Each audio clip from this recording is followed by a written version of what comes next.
नमस्कार, आप देख रहे हैं HTV न्यूज और मैं हूं रणधीर कुमार। उत्तर बिहार की प्रमुख खबरों की शुरुआत में डालते हैं आज की सुर्खियों पर एक नजर।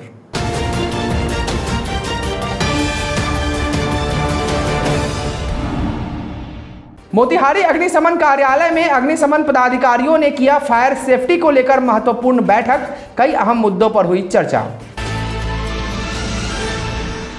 विकास की खुली पोल, जलमग्न हुआ मोतिहारी शहर, स्थानीय लोगों के साथ साथ परेशान है राहगीर।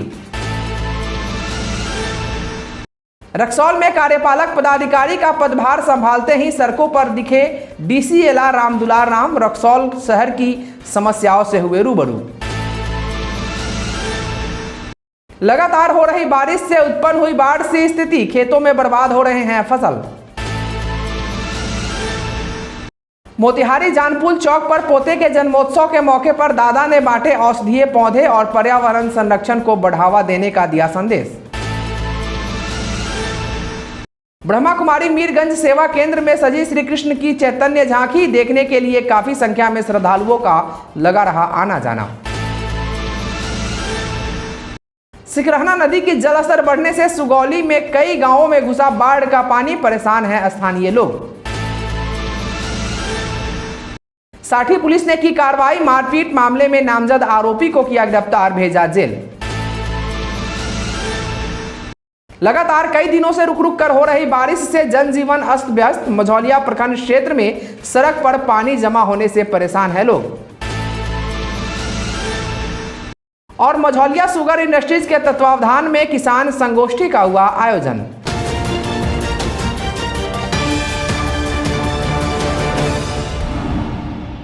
मोतिहारी अग्निशमन कार्यालय में अग्निशमन पदाधिकारी व फायर सेफ्टी को लेकर एक महत्वपूर्ण बैठक की गई, जिसमें कई अहम मुद्दों पर चर्चाएं हुई। गौरतलब है कि सरकार ने नया फरमान जारी किया है, जिसमें अब बिल्डिंग बनाने पर NOC लेना अनिवार्य होगा। पूर्वी चंपारण के अंदर बनने वाली 15 मीटर या उससे अधिक ऊंची इमारतों के लिए अब फायर ब्रिगेड की तरफ से NOC लेना अनिवार्य कर दिया गया है। साथ ही राज्य सरकार ने बिहार अग्निशमन सेवा नियमावली 2021 में नए प्रावधान को जोड़ा है।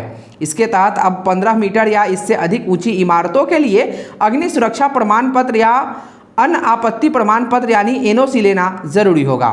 इस नियम के दायरे में वह इमारतें आएंगी जिनका भूतल 500 वर्ग मीटर होगा।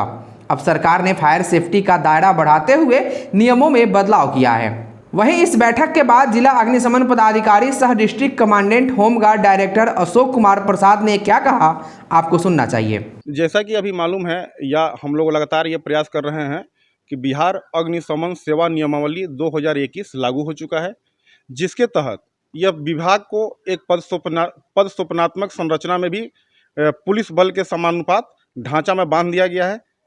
अग्निशमन सेवा लगातार अब बदले हुए तेवर में काम करेगी। जैसा कि पहले एक ऑडिट का काम होता है कि जहां भी अग्निशमन से संबंधित कोई प्रतिष्ठान, जहां पर अग्निशमन की घटना होगी, जैसे कि अस्पताल हो सकता है, विद्यालय हो सकते हैं, कॉलेज हो सकते हैं, मॉल हो सकते हैं, बैंक्वेट हॉल हो सकते हैं, या ऐसा संस्थान जहां पर कि पब्लिक गैदरिंग होती है, वहां पर ऑडिट प्रपत्र 100 दिया गया है, जिसमें विधिवत 65 बिंदुओं पर ऑडिट किया जाना है। अगर वह 65 बिंदुओं के ऑडिट पर जो एडवाइस किया जाता है, अगर अनुपालन करते हैं तो ठीक है, नहीं तो पुनः उनको एक एडवाइस करते हुए एक दंडात्मक प्रक्रिया के तहत भी अनुमंडल पदाधिकारी के माध्यम से कार्रवाई की जाएगी।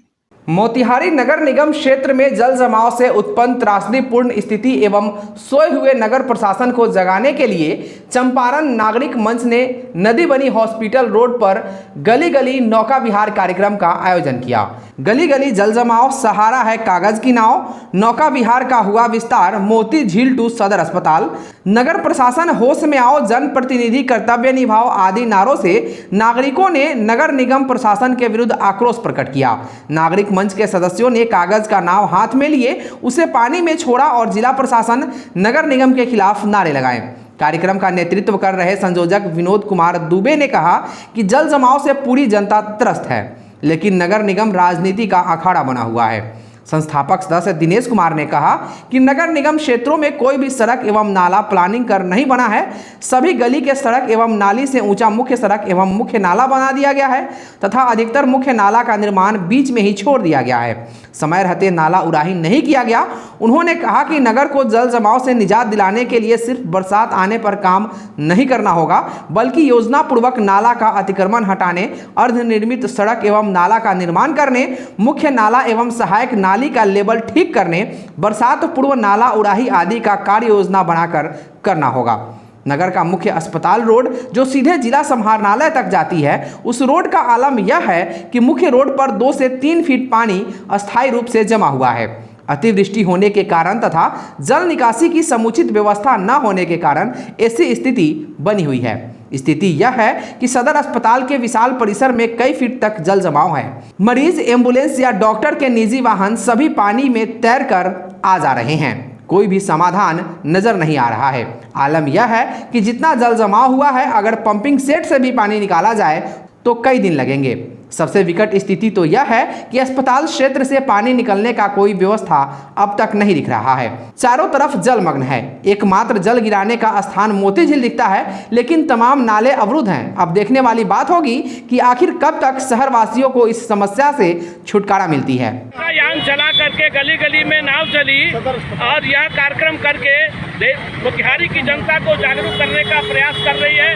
मुझे उम्मीद ही नहीं, पूरा विश्वास है कि मोतिहारी की जनता हर गलियों में इसी प्रकार के कार्यक्रम के बहाने अपने आप को खड़ा करेगी और मोतिहारी की जो भारी समस्याएं हैं, जल जमाव, उससे मोतिहारी की जनता को निजात मिलेगा, ऐसा मेरा विश्वास है।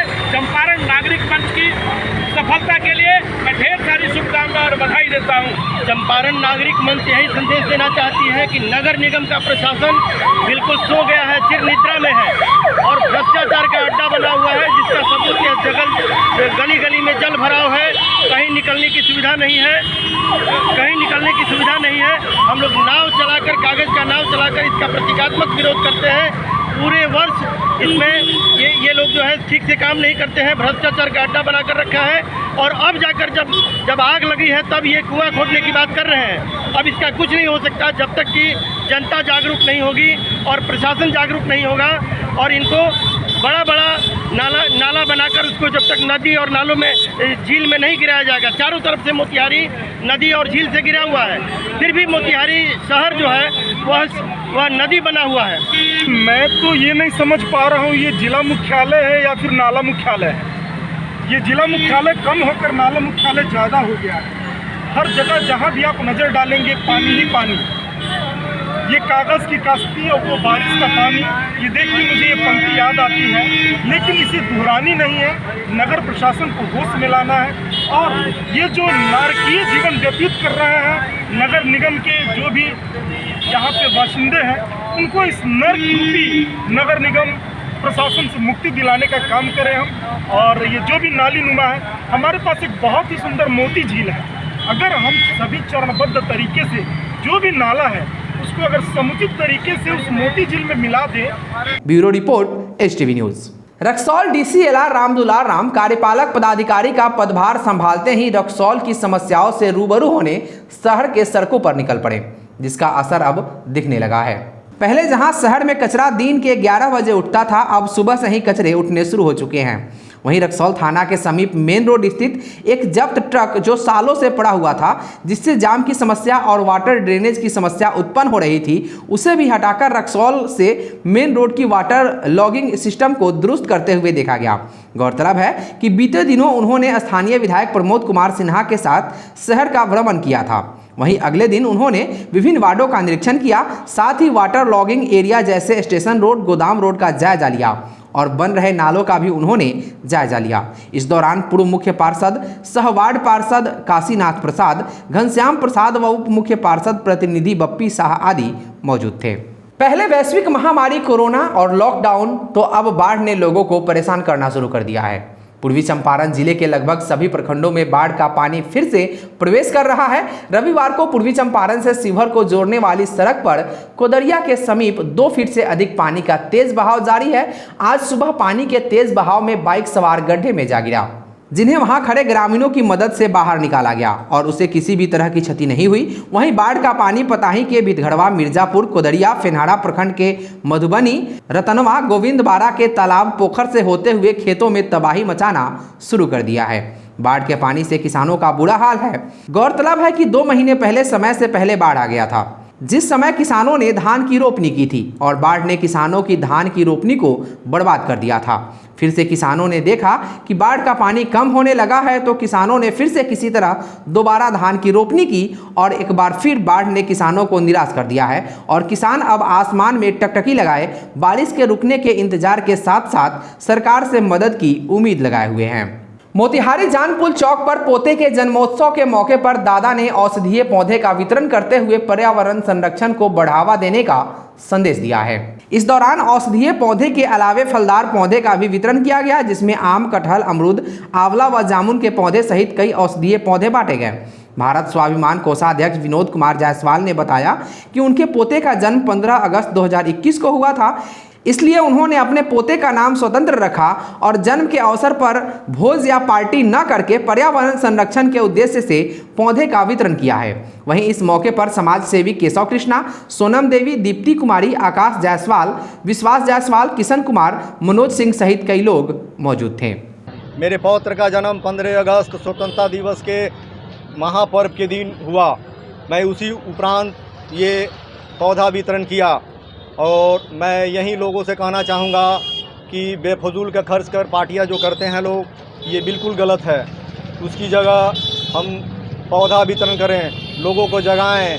इस पौधा अगर हमारे धरती पे होगी तो ऑक्सीजन लेवल बना रहेगा और हमारी मानवता जिंदा रहेगी, हमारे आने वाले जनरेशन भी निरोगी रहेंगे।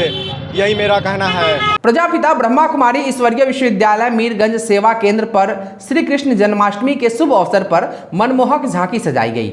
श्री कृष्ण को झूले में झुलाया गया एवं माखन खिलाकर सबको प्रसाद वितरण किया गया। केंद्र प्रभारी बीके सुनीता बहन ने बताया कि श्री कृष्ण सर्वगुणों से संपन्न, 16 कलाओं में संपूर्ण, मर्यादा पुरुषोत्तम थे। श्री कृष्ण के जन्म पर प्रकाश डालते हुए कहा कि श्री कृष्ण के जन्म होते ही सुख, शांति, प्रेम, पवित्रता और संपन्नता आ गई। उसी तरह जन्माष्टमी त्यौहार मनाने से परिवार में प्रत्येक की मनोकामना पूर्ण होती है। बीके उर्मिला बहन ने बताया कि मानव जीवन बहुत भाग्य से मिलता है, इसलिए जीवन में शुद्ध खान पान होना चाहिए। मदिरा का सेवन बिल्कुल नहीं हो, हमेशा दूसरों की भलाई का संकल्प लेनी चाहिए। अब कलयुग का अंतिम चरण चल रहा है, जिसमें महाविनाश हमारे सामने खड़ा दिखाई दे रहा है। ऐसे में ईश्वर की याद से ही सच्ची प्राप्ति होगी। बीके विनोद भाई ने कहा कि भक्ति मार्ग में दिखाया गया है कि श्री कृष्ण के जन्म के समय आंधी, पानी, तूफान, बाढ़, अतिवृष्टि आदि होती है। अब जरा वर्तमान समय पर गौर करें और चारों तरफ नजर दौड़ाएं तो क्या वह दृश्य हमें दिख नहीं रहा है। इसलिए समय की समीता को ध्यान में रखते हुए अब हमें अपने पुरुषार्थ को तेज करना और शीघ्र से शीघ्र संपूर्णता को प्राप्त करना है। कार्यक्रम में मुख्य रूप से बीके सुनीता बहन, बीके उर्मिला बहन, बीके कौशल्या माता, बीके मालती माता आदि मौजूद थी। चैतन्य श्री कृष्ण की झांकी को देखने के लिए काफी संख्या में श्रद्धालुओं का आना जाना लगा रहा। पूर्वी चंपारण के सुगौली में लगातार हो रही बारिश से अब जनजीवन अस्त व्यस्त हो गया है और गांव की ओर पानी बढ़ने लगा है। बाढ़ ने विकराल रूप लेकर सड़कों को काटकर गड्ढे के रूप में तब्दील कर दिया है, जिससे कई गांव के लोगों का आवागमन ठप हो गया है। नगर पंचायत सहित कई गांवों में बाढ़ का पानी घुस गया है। सुगौली संवाददाता मुन्ना कुमार के मुताबिक दक्षिण मनसिंहा पंचायत के भेड़ियाड़ी गांव में जाने वाली पथ ध्वस्त होकर जर्जर व गड्ढे का रूप धारण कर चुकी है। स्थानीय लोगों का कहना है कि प्रशासन व जनप्रतिनिधि किसी के द्वारा भी स्थानीय लोगों को कोई मदद नहीं मिला है, जिसके बाद ग्रामीणों ने मिलकर सड़क पर बिजली का खंभा रखा, जिससे लोग आने जाने लगे, लेकिन बड़ी वाहनों का परिचालन अब भी ठप है।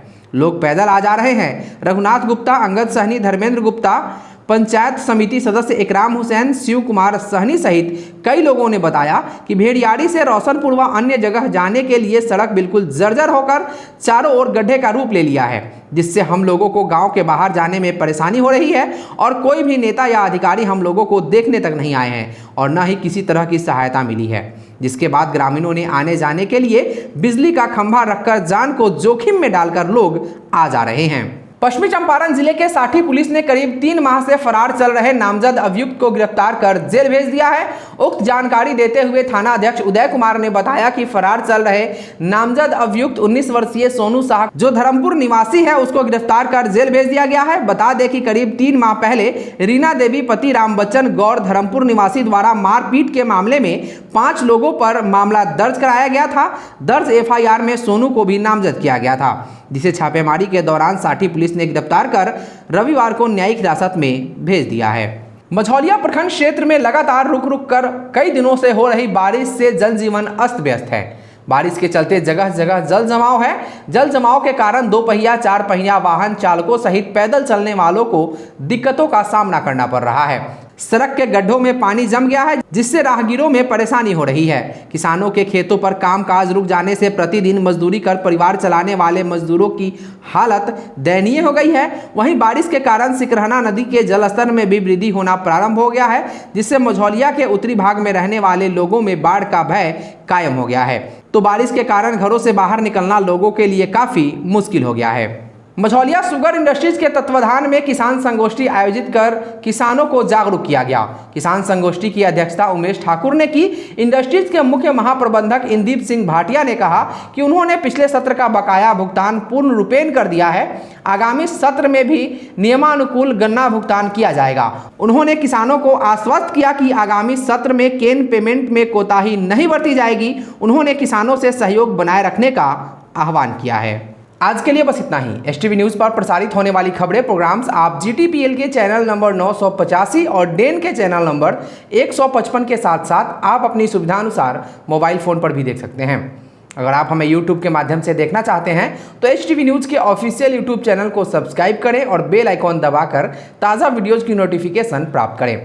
फेसबुक पर हमारे साथ जुड़ने के लिए एचटीवी न्यूज़ के फेसबुक पेज को लाइक करें और ट्विटर पर एचटीवी न्यूज़ को फॉलो करें। तमाम लेटेस्ट अपडेट के लिए देखते रहिए उत्तर बिहार का सबसे तेजी से उभरता न्यूज़ चैनल एचटीवी न्यूज़, सच की आवाज़। नमस्कार।